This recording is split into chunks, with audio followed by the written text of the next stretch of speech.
our cares away. Walk for miles, our footsteps beating out the day. The laughter rings so carelessly, we're in the moment now. The happy game goes on, and then we're up back home for tea.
Sunshine home today, a happy day. De-stress and drive our cares away. We're near the sea, a sharing place, but we're on our own at last. We celebrate here, just we two, in a place reserved for me and you. Sail away to some distant foreign place on another day. You can feel the breeze upon your face. The tide goes on whispering, it talks of where we've been. The careless waves endlessly telling tales of what could be. Oh, girl.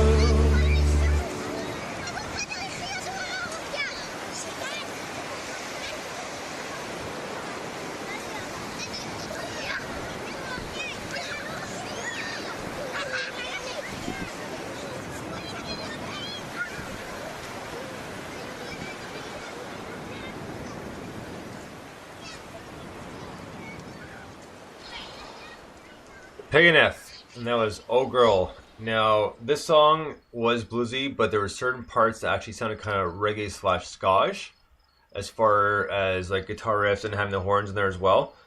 But good tune, but it was got like more of a monotone sounding vocal track to it. Guys? Yeah, I'd say so. I felt a little beach vibes from it. Kind of, I don't know, cloudy day at the beach kind of thing is what I was feeling, maybe in the 70s. No, good point. Nolan, Catherine? I would actually go back a little further than that. That was one of the most retro songs I've heard in a long time. I would actually probably take that back to the 60s. Like Beach Boys? Especially with the instrumentation, with the horns and all of that. Pardon? Like Beach Boys and the Ventures and... Yeah, it sort of, and to me, although the lyrics didn't really fit with it, it sort of had a 60s lounge feel to it. But yeah, really interesting. And the thing that was interesting to me was it was such a direct contrast to the song that we just heard from the Mojave Nomads. Really interesting. Right, so just before we get to our next question, I just want to point out that on this day in 1969 in Bethel, New York, Woodstock started. Oh, wow. Very interesting. So yeah, so just there's a cool fact there since we were talking about the 60s sort of thing. So yeah, 69, August 15th in Bethel, New York, Woodstock opened.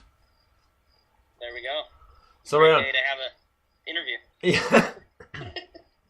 So with the new stuff you guys have been recording and planning, is there any changes? Meaning, have you kind of altered your sound a little bit, or are you kind of sticking with the same format? We've definitely altered our sound. We're getting more electronic, I'd say. I'd say we're still semi-dark. But I don't know, it's starting to be more melancholy, bittersweet kind of darkness, and definitely more electronic. Maybe, honestly, a little bit more poppy, I'd say, too. Okay. But not too pop, definitely. The lyrics aren't pop, I'd say, but maybe a little bit more in the upbeatness of it and the drum beats. Right. But it's not necessarily, a lot of the music down here in Provo is really poppy. Okay. To kind of mimic bands like Imagine Dragons or Neon Trees, and we're definitely not trying to be like that. But I don't know. We kind of try to do what's natural rather than what we think we need to be doing or what everybody else around us is doing. Right. Now, as far as your lyric writing goes, does that kind of stick to somewhat of maybe a certain format, or is it like, meaning is it like pulled from like past experiences, or is it just kind of like stories just kind of put together? This is another thing that I think is kind of different song to song. A lot of the songs on our EP there, minus Fat Quarter Stack that we just listened to, were written by Tyler, our lead singer, and he just kind of brought them forward, and we just pieced together all the music from there, and he just had the vocals and like the raw structure of the chords and things. But most of our newer songs will have the music first in vocal melodies, and then we'll kind of feel what the music makes us feel, and then try to incorporate maybe past experiences, okay, or maybe not, and maybe just, write lyrics to how we want, the song to be construed. Well, right. I mean, but there's no specific format to songwriting, so I mean, it's kind of at your will and kind of however you please to do it, right? So, and that's what makes it so interesting, because you don't have to do the standard kind of verse chorus verse, or like, or it has to be like, let's say, the first few songs have to be about a bad breakup or a girl, or some like horrible past experiences. A friend did something incredibly stupid and is now in jail for 20 years or something like that, right? So yeah, there really shouldn't be any boundaries, I don't think, and I mean, there are definitely ways to write a single, and there are definitely ways to branch out though and be more experimental, and I think that a good songwriter does both. Write songs, that would branch out to a lot of audiences, and then also write songs that the deep listeners would get more than anybody else on the street, Right. No, and a good point. I mean, I actually never heard it put that way, but that's a very good point. Nolan, Catherine? Actually, I was just wondering, are you guys working with a producer on this, or do you self-produce your stuff? So one of the songs was co-written with the gentleman that did the album with us. He engineered the whole thing. His name is Jordan Clark, and I don't know if you guys are familiar with Joshua James, but we did it at his studio. He's just kind of an indie artist from out here. He's had songs on like Sons of Anarchy and things. Okay, yeah. But Sons of Anarchy, yeah. Yeah, and yeah, he's awesome. Josh was super awesome. Actually, some of our band members that aren't with us right now are at his concert in Utah. So, nice. Well, anyways, so we produced, I guess, some of the songs, and then Heavy and a couple structural things we had a little production work on, but not really Fat Quarter Stack. So, and then nothing of our new material yet. I intend on getting a producer. I like working with a producer. A lot of people don't. Right. But I like to get, another perspective of your own music, and sometimes we don't like it and we shoot them down, and that's fine. And sometimes, it's a whole new perspective that we really like, and we use it, Well, absolutely. Exactly. So, and you can't always agree 100%. People have their differences, and that's just the nature of life, so it's going to happen. But it is, good that they'll start work with you if you say, what, you're wrong, it's a horrible idea, we're going to do it this way, and because sometimes, like, because of a small argument like that, the producer says, what, forget it, I'm done, or the band will say, what, forget, we're done with this because we can't deal with him anymore because there's just too much criticism, or, we think his ideas are horrible, he's not working with us, that sort of thing. So it's nice that you have somewhat of a decent working relationship. Yeah, absolutely. And with Jordan, that was our producer, I went down and met with him a couple times before we started the record. We co-wrote the song, and then we just kind of hung out and kind of, bonded for a while and talked about music. And he's a good dude, and he knows a lot about music, and I trusted him, and he trusted us. And I think you really should have that sort of thing with somebody who you trust, being a part of your creative process. Absolutely. And speaking of something like that, here's another random piece of information. Susan Silver, who produced most of Soundgarden's album Super Known, is Chris Cornell's wife. Really? Yeah. I did not know that. That is definitely about as close as you can get to producer, I would think. I know. I just had to throw that in because I just thought of that now. So I'm full of random information about music. So if you hear one of those pop up, don't be surprised. You might learn something. That's great. That's what we love.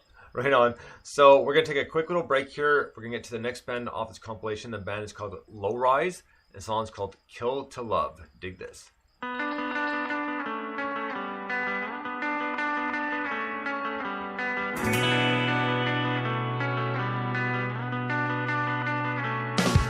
He's not welcome in the church. He's not welcome in the house. He can never take back the man that he is.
Low Rise, Kill to Love.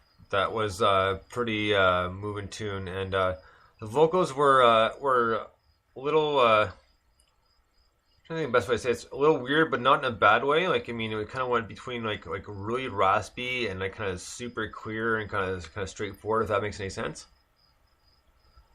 Yeah, definitely. To be honest with you, I was having a little bit of a hard time making out the lyrics with just the Skype speaker we've got. But I definitely got kind of like an edgy teenager, upset teenager kind of feel, you know, maybe a little bit of post-hardcore in there as well with the guitar later in the bridge and stuff. Nice. Nolan, Catherine? Yeah, there was a lot going on in that song. I really liked the intensity of it. I thought it was really effective all the way through. Nolan and I just have to tell on